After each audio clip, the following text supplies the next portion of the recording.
En ce temps-là, Jésus prit la parole. Père, Seigneur du ciel et de la terre, je proclame ta louange. Ce que tu as caché aux sages et aux savants, tu l'as révélé aux tout petits. Oui, Père, tu l'as voulu ainsi dans ta bonté. Tout m'a été confié par mon Père. Personne ne connaît le Fils, sinon le Père. Et personne ne connaît le Père, sinon le Fils, et celui à qui le Fils veut le révéler. Venez à moi, vous tous qui peinez sous le poids du fardeau, et moi je vous procurerai le repos. Prenez sur vous mon joug, devenez mes disciples, car je suis doux et humble de cœur, et vous trouverez le repos. Oui, mon joug est facile à porter, et mon fardeau léger. La voix de Dieu, Seigneur.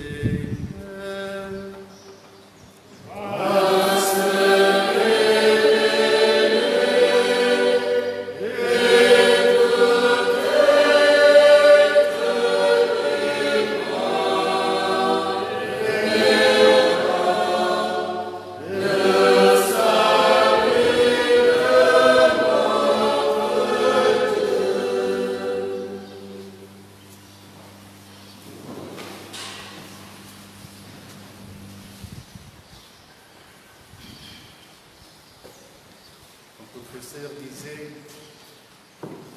que la théologie se fait à genoux.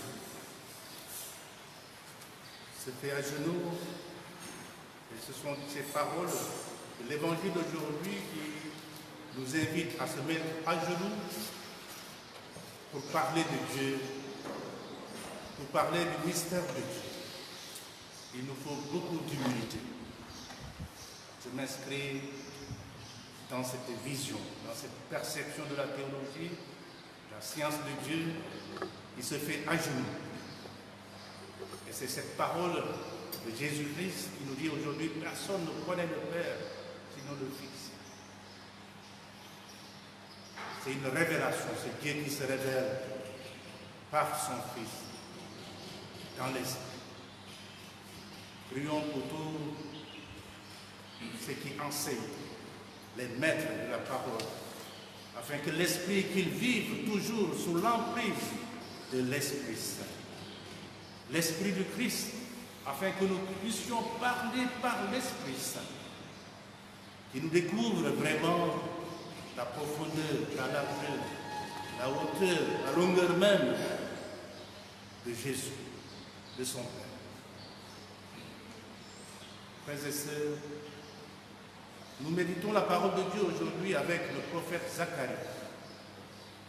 Zacharie, qui signifie Dieu se souvient. Et comment ne pas penser à Zacharie, l'époux d'Élisabeth. Mais celui-ci, le prophète, vivait au VIe siècle. Et ce qui nous enseigne aujourd'hui est fondamental. Je vois Émile et l'évêque dans la photo, ils étaient tous rayonnants de joie. Le chrétien, disait le pape, ne doit pas avoir un visage de carême. Le chrétien doit avoir un visage rayonnant de joie. Un visage de sauvé, sauvé par Dieu. Nous sommes sauvés. Nous anticipons déjà cette joie de vivre, de partager les noces de l'agneau, le festin de l'agneau. Dans la deuxième lecture avec saint Paul aux Romains et l'évangéliste Matthieu, l'évangile d'aujourd'hui, nous sommes appelés intensément, oui, à vivre sous l'emprise de l'Esprit Saint. C'est ce premier tableau. Vivre sous l'emprise de l'Esprit Saint. De témoigner l'humilité. Et en voyant la vie de Jésus, nous devons être frappés par son humilité. C'est le deuxième tableau. Et enfin, le troisième tableau c'est la joie de l'évangile, la joie de l'amour, la joie de la fidélité, la joie de la vérité et de la justice, la joie du chrétien, la joie chrétienne. Et quand on était tout petit comme enfant, comme CV avait, on avait ce beau chant. Partout de la joie, partout de la joie. De la joie partout, partout, de la joie partout. De la joie, joie. C'est comme un rêve. Partout de la joie, c'est presque impossible. Et aujourd'hui, dans ce contexte difficile de la pandémie, avec toutes ses conséquences, la joie semble très lointaine. Ces conséquences ne s'apprêtent pas, ne nous poussent pas aujourd'hui à exulter, à demeurer dans la joie. Mais pourtant, malgré ce contexte difficile, cette situation difficile, les difficultés socio-économiques dans nos familles, dans notre pays, à travers le monde, dans la santé, dans l'éducation, le travail, la maladie, la peur, l'incertitude du lendemain, nous sommes appelés à vivre dans l'humilité et dans la joie. Oui, je disais tout à l'heure, c'est comme un rêve. C'est presque une utopie, un miracle. Le salut ou la joie de la victoire de l'aventure de Dieu depuis la création est inévitable. À travers la voix des hommes de Dieu, de l'apôtre Paul aux Romains aujourd'hui, nous devons repartir de Jésus-Christ, repartir des fondements de notre foi chrétienne, repartir à tout moment du baptême.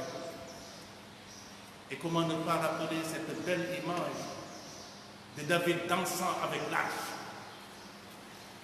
Il dansait de joie, il exultait de joie devant l'arche de Dieu. Joie de David, mais c'est également la joie de Marie à l'Annonciation.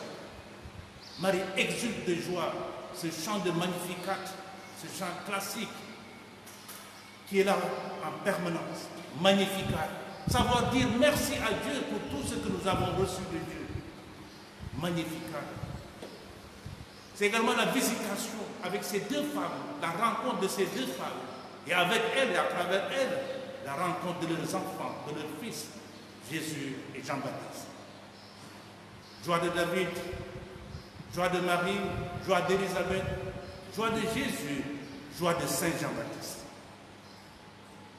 Ce sacrement du baptême, le fondement de notre vie chrétienne, fait de tous les enfants de Dieu des membres du Christ, des membres du corps du Christ, des membres de l'Église dont le Christ est à sa tête, dont le Christ est la tête. Nous avons été tous baptisés au nom du Père et du Fils et de l'Esprit Saint. Nous sommes baptisés sous l'emprise même de l'Esprit Saint. Nous sommes baptisés sous l'emprise de la Trinité. Oui, c'est le sacrement du baptême qui fait de nous des prêtres, des rois et des prophètes. Nous sommes points par l'huile sainte, par le Saint-Esprit. Chers frères et sœurs, c'est ce même Esprit Saint qui est venu renforcer son emprise afin que nous puissions demeurer dans la joie, renforcer sa présence, son énergie en nous, à la confirmation, en consolidant et en fortifiant sa puissance et sa force, afin que nous puissions vaincre le mal, le péché, qui nous ronge et qui ronge nos cœurs, nos esprits, qui ronge nos relations. L'Esprit habite, frères et sœurs, habite en nous. Oui, sous son emprise, il prend possession de nous, de tout notre être et de tout notre agir. C'est parfois, ou souvent d'ailleurs, nous résistons à l'Esprit. Nous nous déconnectons de l'Esprit. Oui, il fait de nous, si nous demeurons sous son emprise, des demeures vivantes de Dieu. Il fait de nos familles des églises domestiques, des familles vivantes et vivifiantes, des familles rayonnantes d'amour et de fidélité sous l'emprise de l'Esprit Saint. qui fait de nous, de nos communautés sacerdotales ou religieuses, imbibées de la grâce de Dieu. L'Esprit habite en nous. Et prions pour que l'Esprit demeure toujours en nous, que nous puissions demeurer toujours sous l'emprise de l'Esprit Saint.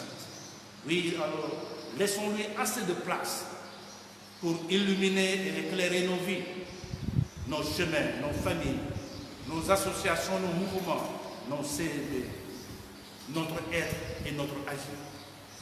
L'Esprit habite en nous et sous son emprise, si nous nous aimons comme des fils et des filles de Dieu, si nous aimons et prions pour nos adversaires, nos ennemis même, oui, aimons ceux qui nous font même du mal.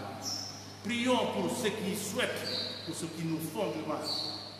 Oui, c'est l'Esprit qui souffle, qui guide les vrais amis de Dieu, les prophètes, les humbles serviteurs de Dieu, comme nos pères dans la foi.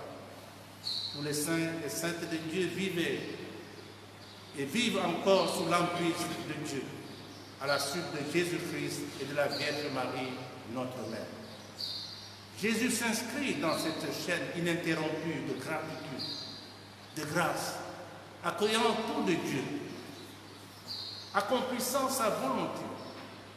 Il dit « Tout m'a été donné ». Jésus se reconnaît comme un récepteur de grâce ou de don de la part de Dieu son Père, qui lui a tout transmis.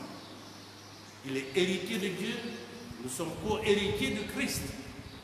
Et comme dit saint Paul, si nous acceptons de souffrir avec lui, il témoigne ainsi la kénose, c'est-à-dire l'abaissement, se dépouillant, se faisant petit parmi les tout petits,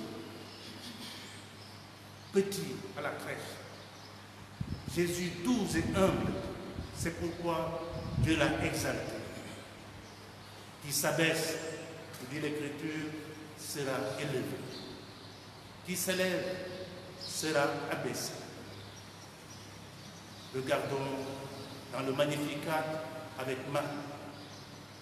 Le Seigneur s'est penché sur son humble servant. Celui qui est habité par l'Esprit Saint a comme marque de fabrique l'humilité, la douceur, la vérité, la paix et la joie. Exulte, frère chrétien, sœur chrétienne, toi qui es possédé par l'Esprit Saint, exulte de joie. Toi qui vis sous l'emprise de l'Esprit Saint, de l'Esprit de vérité. Exulte, fidèle, humble fidèle, serviteur ou servante de ta communauté, de ta paroisse, de ta famille, de ton mouvement, de ta CEB, de ton diocèse, de l'Église entière. Exulte de joie, sois humble et doux et cœur. À vous toutes et tous qui, avec gratitude, témoignez de la providence et de la volonté de Dieu dans le bonheur comme dans le malheur. Exulte de joie, paix et joie illimitée sur la terre et pour les siècles des siècles. Amen. Jubilé, priez